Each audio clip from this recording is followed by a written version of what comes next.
Thank you, Scott. It was mentioned, there are two meetings in San Diego that I thought were quite important. He mentioned the joint meeting of the Triple CT Board and the CEO Board that was held the day before the summit meeting, which was held on a Friday. And I did mail out to all the board members a little bit about my activities, so I won't go over them in great detail. I obviously have been quite busy, and I'll continue to be busy this month. This is graduation month, and I'm going to be speaking at 4 different graduations.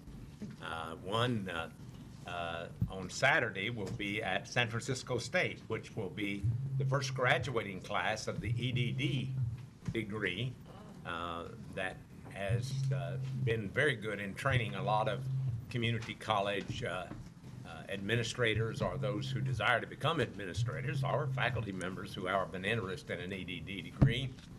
And Bob Greenert, who is well known in community college circles, heads up that program at San Francisco State. And I, as you may recall, when I was in the Senate, I authored the bill that gave permission for CSU to offer the EDD degree. And now I think there are about 8 to 10 programs that are very active, and they're so it's going to be exciting to be there. And then I'm going to go to Merritt College and to Chaffey College. And then in early June, I'm going to speak at Palo Verde College, where I've never been. That's at Blythe. So it's kind of an interesting trip. I have to fly to Phoenix and then take a car to go to Blythe. So, and then that'll be, so I'll have 4 graduations. And it's always exciting, as you can imagine, to see these people that have been able to get a degree. Some of them are the first generation, the first member of their family to get a degree. Some are older, and their children are there to cheer them on. So it's always a great, great celebration, and I enjoy those occasions a great deal. And the summit, I thought, as was mentioned by Scott, was quite good. It dealt on the veterans issue, but had a lot of other issues. For instance, I thought the panel by foundations was quite good. It presented 4 different representatives from 4 both California and national foundations, and I did what I could afterwards to get to meet with them and indicate some of them, of course, are funding our task force, and so I think keeping a good relationship with foundations is always a good thing to do. I'm a little bit reminded of that great line by Willie Sutton, the great bank robber, when they asked him, said, "Why do you rob banks?" He said, "Well, that's where the money is." So I guess I would say the foundations, that's where the money is in some respect, to try to supplement the amount of money that we get from the state, and sometimes that's helpful. So it has been an eventful time, and as I wrote to the board members, one of the, might I say, difficulties of this job is this process of appointment and confirmation. It's a labyrinth, to tell you the truth, because there are easy blocks along the way. First, you have to get it through, get the appointment by the governor, which is sometimes not easy to do, and especially in this climate because we had a change of governors. Henry Ramos and Peter McDougal were to be confirmed by the Senate under Schwarzenegger's administration, and that ran into political difficulties. Not anything wrong with either Peter or Henry. They went through the Rules Committee quite easily. But suddenly, in the last days of that last session, there was some tension between the 2 parties, and you have to get a 2/3 vote in order to get it out. So we couldn't do that because there was tension over another appointment, and you know how that goes, tit for tat. So anyway, we started again. Well, we've had some difficulty there, but we think, fingers crossed, that as of Thursday, Debbie Malumed Peter McDougal and Henry Ramos will be confirmed by the Senate. Now, as often the phrase goes, it's not over until it's over. And since there are various obstacles that can be raised along the way, I'm always crossing my fingers, trying to make sure that this happens, because certainly these three individuals would make quite a contribution, continue to make a contribution to our Board of Governors. So that's why all of the three are here today, and they'll be over later this morning, but they're over there now meeting with staff and they're going before the Rules Committee later this week, and then to be confirmed on Thursday. And as I said, that's each one of those, that labyrinth is not always easy to navigate, but that's the way it is. So I'm reporting on that. I also wanted to report to you that perhaps you read in the newspaper that Governor Brown announced a restriction on travel. And he issued an executive order forbidding all state employee travel that is not mission critical to the operation of the California government. Now, in-state travel will be approved here at the agency, but all out-of-state travel has to go to the governor's office. And we're not quite sure how that's going to impact our Washington trip next year. But we've submitted that as something that we want to do. But I can tell you that we're going to be extremely cautious in terms of our travel. By the way, I mentioned some of the trips I'm taking.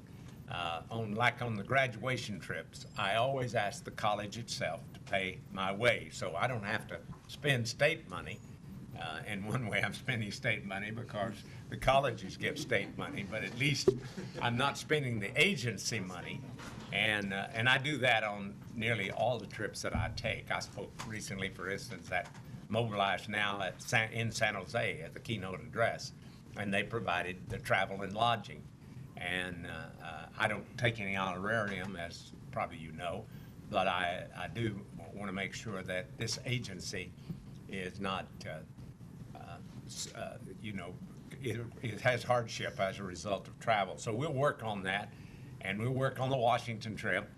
But I do want the Board of Governors to know that that there will be a tighter scrutiny on all trips. You might ask, well, why did Governor Brown do this? Well, I know why he did it. He did it not because it's going to save a lot of money, but because symbolically it says to the state of California, we are being extremely cautious about spending money.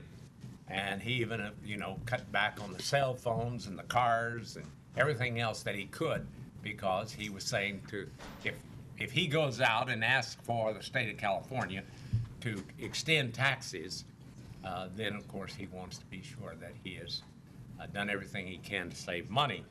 So that's the operation that this state agency will be under in the next year, and I wanted to alert the Board of Governors to that, if we're cautious about even your travel, we want you to know it's not because we're trying to be stingy, but we are under very careful scrutiny about the way we spend money on travel. And so that's that bit of information that I thought I would pass along to you. The travel within the state will be approved here at this agency, although it can be audited, but any travel out of the state will automatically go to the governor's office for approval. Well, what about the budget? Well, fortunately, Vice Chancellor Skinner will discuss that with you today. I will simply say, although we did, Vice Chancellor Skinner and Vice Chancellor Dan Troy, we met with representatives of the Department of Finance. I had expressed some concern that unless we were getting input, that I didn't want to see the May revise come out with no input from this office. So I made that well known, and so we were able to get some input and exchange. And it's like anything else. Not everything that comes out in the May revise is going to please us, but at least we were able to perhaps negate a few ideas that we didn't think were so great. And we'll keep working in that respect. And as I said, we'll have a much fuller report on the budget. I am encouraged by the work of the Student Success Task Force. We will be meeting all day Wednesday. We're making progress. When you're dealing with a 20-member task force, of course, it's one that we have a considerable discussion, and it's a very high-level, very representative group, and naturally you're not going to have unanimity immediately. Manuel, when he gives the board members report, he serves on the task force, and he can talk about that, and Peter can too, who chairs the task force. I just happened to be reading along about the CCT, the California Community College Trustees, and I thought you might like to know who's going to serve on that board. Isabella probably was present at this, I gather, but the results were Isabella will continue on the board. You're the vice president, the first vice president. And Jeanette Mann, a trustee from Pasadena City College, whom I know very well, is the president this year.